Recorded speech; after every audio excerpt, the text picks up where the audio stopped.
You walk into the auto parts store, you stare at the wall of motor oil, and you grab the brand the commercial told you to grab.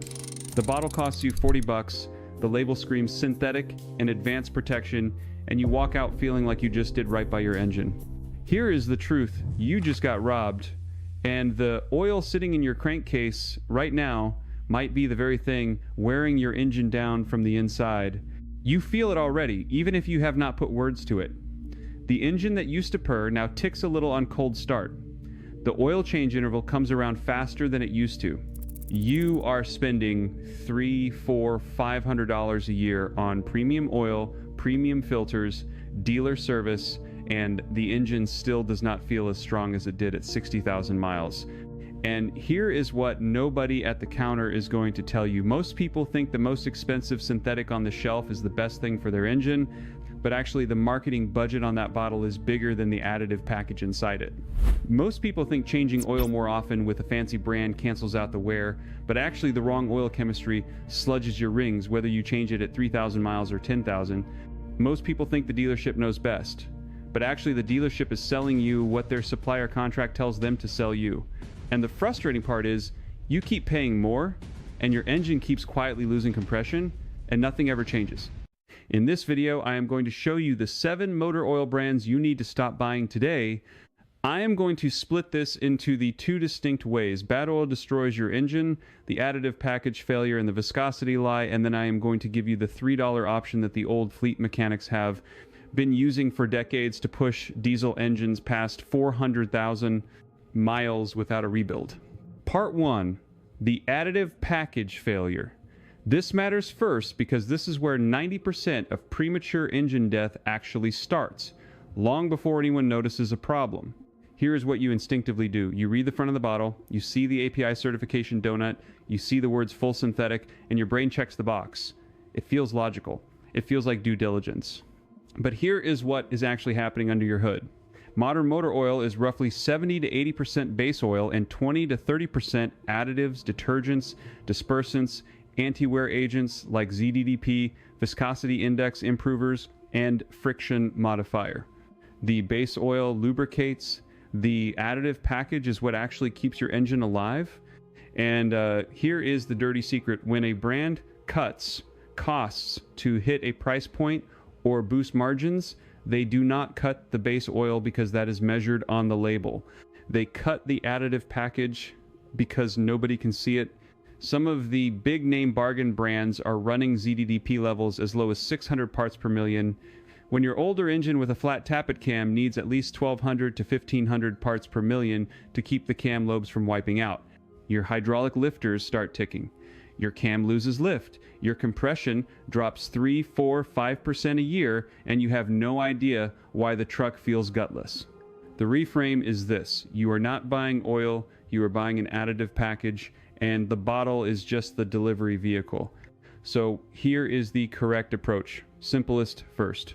Stop buying the 7 brands that consistently test low on additive content and high on marketing.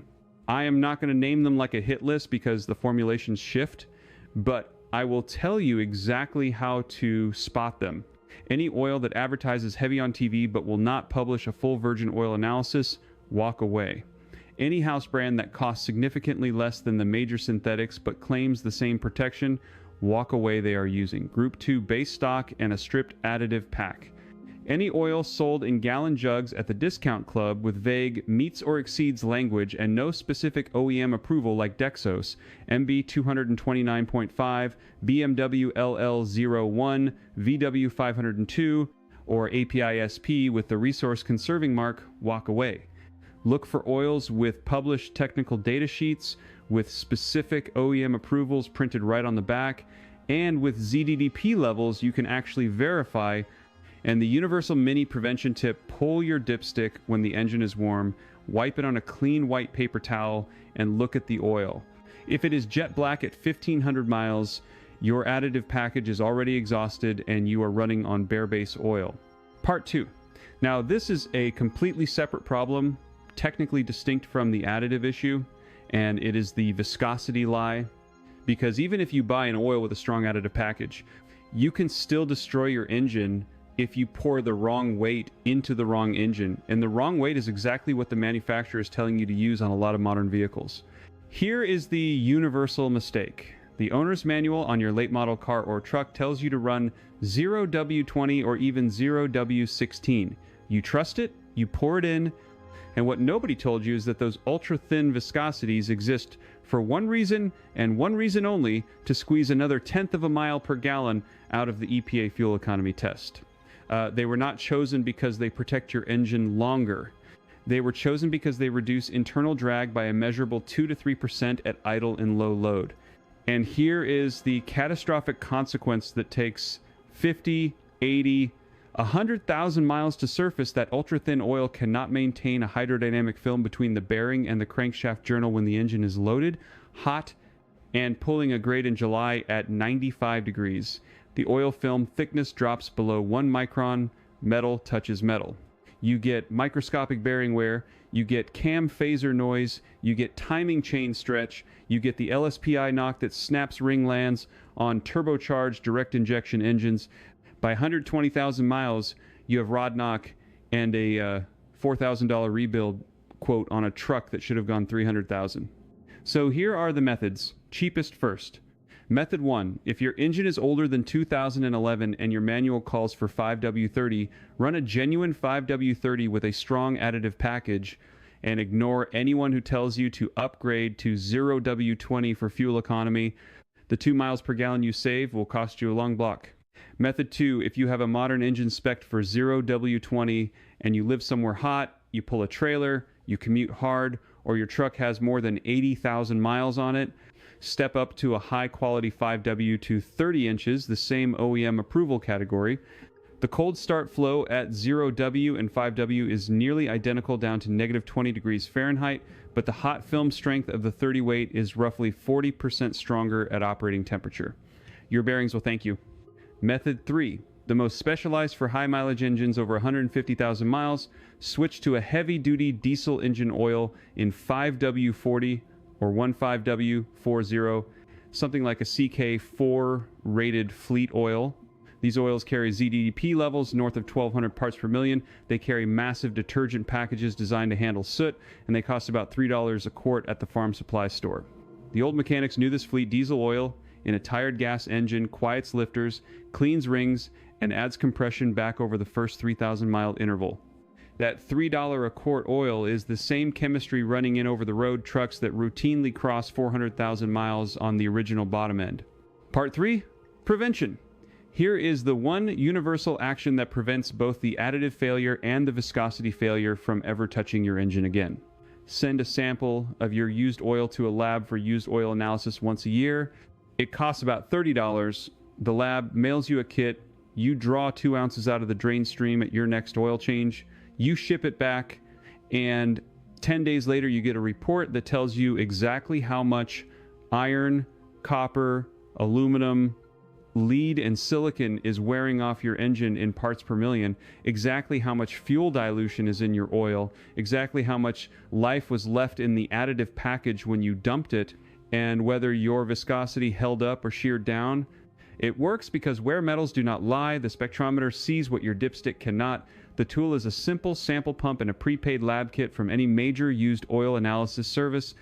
Apply it once a year on the same engine, and you will know within 2 oil changes whether your current oil and interval are protecting you or killing you.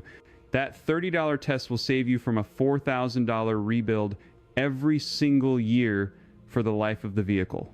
Now, once you start running the right oil at the right viscosity with a real additive package, you are going to notice something else. Your engine is going to start running cleaner, but all that built up varnish and sludge from the years of cheap oil is going to start breaking loose, and it is going to head straight for your oil pickup screen and your PCV system. You are going to see a check engine light. You might see a small leak appear at a seal that the sludge was plugging, and you are going to wonder if you made things worse. You did not. You woke the engine up, and now you have to finish the job. If that sounds like where you are headed, or where you already are, drop a comment below and tell me the mileage on your engine and what oil you have been running. In the next video, I am going to show you exactly how to flush 20 years of sludge out of a high mileage engine without cracking a single gasket, using a $2 method the old timers used before flush machines even existed. Subscribe so you do not miss it, because once you pour the wrong cleaner in a dirty engine, you will turn a healthy motor into a paperweight in under 20 minutes, and I do not want that to be you. Here's what I want you to take with you before you close this video. The oil aisle is not designed to help you. It is designed to move inventory and protect margins. The brands with the biggest commercials are not the brands with the biggest additive packages. The viscosity printed in your owner's manual was chosen by an engineer working for the EPA fuel economy team, not by an engineer trying to get your engine to 400,000 miles. And the $3 a quart heavy-duty fleet oil sitting on the bottom shelf of the farm store, the one with the boring label and no television budget, is the same oil that keeps a Class 8 truck hauling 80,000 pounds across the country for 1,000,000 miles before the first teardown. That is not marketing. That is metallurgy, chemistry, and the kind of forgotten knowledge that built every engine that ever lasted. I want to be very clear about one last thing. None of this matters if you stretch your oil changes past what the additive package can handle. A great oil run too long becomes a bad oil. A cheap oil changed religiously will still outlast a premium oil left in for 15,000 miles.